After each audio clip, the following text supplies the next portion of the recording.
Hello everyone, my name is Katie, I am the Introverted Reader, and today's video is going to be a review, and it's a review that I said I was going to do on Twitter, and now that I've said I'm going to do it, I have no choice but to do it now.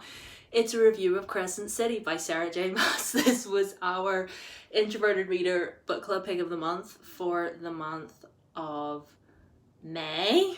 It was May, right? Yes, it was May. So the months are blurring together. But yeah, this was our book club pick of the month for the month of May. And I actually started early. I got to the end of April and I, had finished my physical TBR. So I was just like, you know what? May as well get a head start because it's a really, really chunky book. It is, let me see. It is just over 800 pages, I believe. Yes, just over 800 pages. It's a big boy. And yeah, I was just like, you know what, I don't know how long this is going to take me, so let me just, get started. So this is a story. You've probably seen this going about booktube a lot, but this is a story set in a world called Crescent City. And basically within this city, there is a whole manor of supernatural type creatures. So name a supernatural creature, they live within this city, and there's like a hierarchy within the city. So there's the angels and the archangels, they are on top, and then there are also witches and vampires, shapeshifters, fairies, everything you can possibly think of. And our main character is half human and half fae. Her mother was obviously a human, and her father, her biological father, is actually the king of the fairies, but he has never acknowledged her as his daughter because obviously, she's like a half-breed or whatever. But anyway, main character, half human, half fae, and she is called Bryce. And she is a party girl. She goes out partying all the time with her friends. And I will give trigger warnings in this for alcohol and substance abuse. There's quite a lot of drug taking in this book. There's a lot of drinking. If you're triggered by anything to do with anything associated with those things, then just be wary when you're going in here. Because, Bryce does partake in like the drugs and stuff. So just be wary of that when you're going in. Anyway, talking of Bryce, I have a love-hate relationship with Bryce because I like her in the fact that she, what did I like about her? I was thinking about this yesterday. I like the fact that she's not ashamed of who she is, that she, that she has a lot of flaws, and that she is just living her life the way she chooses. Like a lot of people say a lot of really mean things about her, but she just sort of gets up and gets on with it.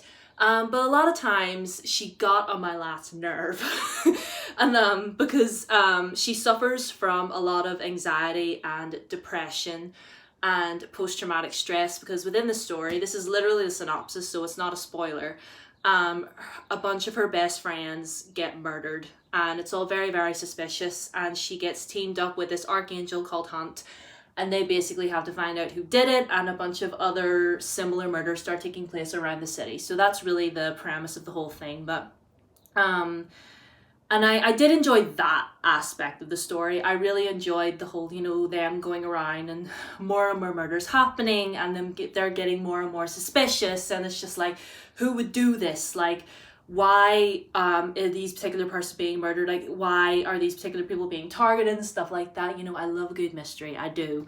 But one thing that I just, guys, if I'm being completely honest, I could not decipher my feelings whenever I finished this. Like, I was just like, well, it's just another Sarah J. Maas book, isn't it? Everybody is beautiful and everybody is, doing their thing and looking all beautiful while they're doing it. You know what I mean?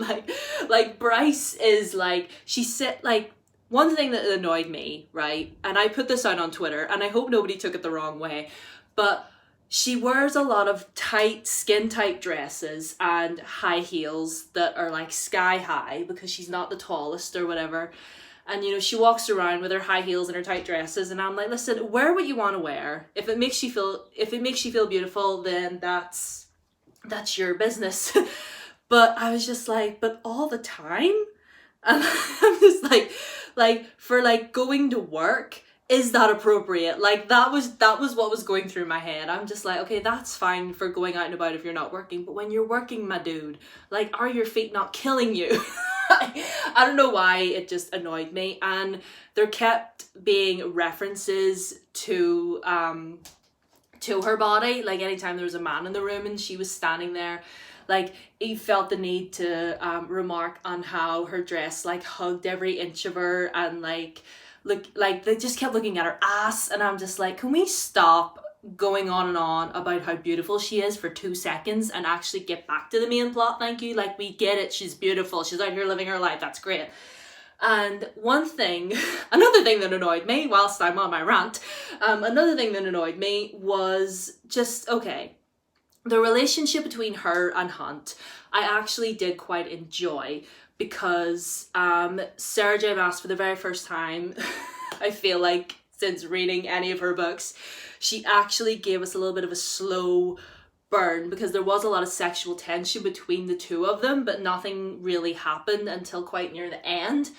But like they built a friendship, and there was a lot of times when she was just so mean to him for no apparent reason, going on and about stop being such an alpha hole. Like, if I had to read the word alpha hole one more time, I was about to yeet the book out the window, honestly.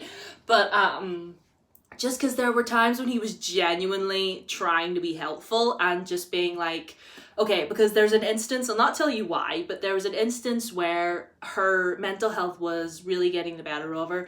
She just was letting her depression swallow her whole, and she wasn't eating. And there was a part where he was just like, listen, you need to eat because you're really, really scaring me. And he didn't say it in a rude way. He said it in quite possibly the nicest way possible. And like, she practically screamed at him, like, stop telling me what to do. I don't need some possessive aggressive male telling me what to do. Like, no. And he's just like, I'm genuinely not trying to be rude to you here. I'm genuinely like I care about you. You're my friend and you're scaring me. And like, I know it takes a lot more to get a person out of that haze or out of that darkness. Believe me, been there, okay? Been there, done that myself. But like, stop shutting people out. Like, I hate when I see characters doing that. Like, when they have a lot on their mind and there's a person in front of them trying to reach out and trying to just be like, listen, can you just admit that you need help? Like, stop being so proud, stop being so stubborn. But like, she just wouldn't. She just wouldn't half the time. Okay, but like, anyway, the overall plot of this book, I did really enjoy the overall plot of this. I did, you know, the whole trying to solve the murders and everything. Again, Bryce, she got on my nerves a lot of times. There was a lot of characters in this that got on my nerves, but whatever. And if I, like, she never used the word man or woman. It was either like the archangel male, or like the vampire male, or the werewolf male, or something like that. And I'm like, I've never hated the words male or female more in my life ever since, not just this book, but like all the other Sarah J Maas books that I've ever read ever. But and I will say, though, the ending of this kind of bumped its rating down a little bit for me, because, you know, in typical Sarah J Maas fashion, everything wrapped up just fine and everybody was alive and healthy and it was just wonderful. Like, the enemy was dead and it was just like, woo, everything's fine, we're all magically okay. And it's like, can there just be some consequences? Like, if you're gonna kill off someone, can they just stay dead, please? Because I'm kind of done with this whole, oh, and then a flash of light and then everything was fine. No, you did that. No, you did that at the end of A Court of Wings and Fury, okay? I don't, or was it A Court of Wings and Ruin, sorry. Yeah, like, the end of ACOWAR, like, no. I don't need another ACOWAR, okay? Once was enough.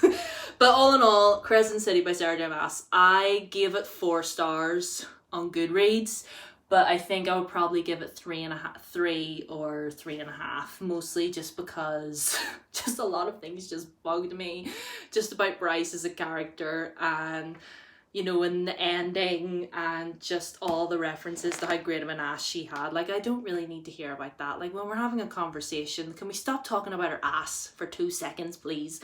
Anyway, that's my 10-minute TED Talk about Crescent City by Sarah J Maas. I will admit, it's one of the better books from her that I've read in a while. But yeah, that is my review. I hope you enjoyed it. I do highly recommend that you pick this book up yourself, you know what I mean, if you've had a little bit of a weird relationship with Sarah J Maas as I have, and I was worried about picking this up, but honestly, it was a good ride, honestly, it was, you know what I mean, I'm just, you know, I don't know how to feel, it's really hard to put my feelings into words sometimes, but anyway, I'm gonna stop talking now, and yeah, so Crescent City, it got 4 stars from me from Goodreads, but in my heart, it got 3. I'll just leave it there. Please don't fall. Anyway, that's my review. I hope you enjoyed. Twitter, Instagram down below. Subscribe button is right there. Wee bell right next door. So please ring the bell and want them to be notified whenever I upload. And yeah, I hope you enjoyed this review. Hope you're staying safe. And I'll see you next time. Bye-bye.